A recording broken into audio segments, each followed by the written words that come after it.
महंगाई के खिलाफ राग अलापने वाले आज अवाम का खून निचोड़ रहे हैं। गुजरात जलसे में पीटीआई रहनुमा यास्मीन राशिद हुकूमत पर बरस पड़ी। कहा आपका अवाम में निकलना मुश्किल हो गया है। हम्माद अजहर ने कहा मौजूदा हुकूमत को अवाम की हिमायत हासिल नहीं, जल्द मुल्क में मुंतखब हुकूमत आने वाली है।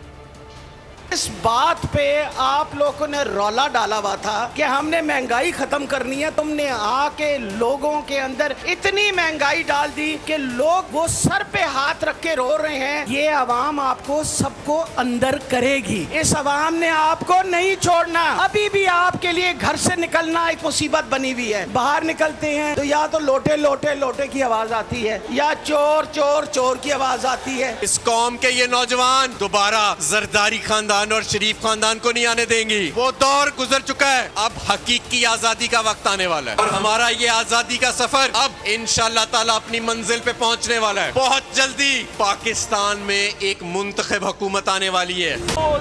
एक बार फिर नंबर 1। सब्सक्राइब करें और बेल दबाएं ताकि कोई खबर रह न जाए।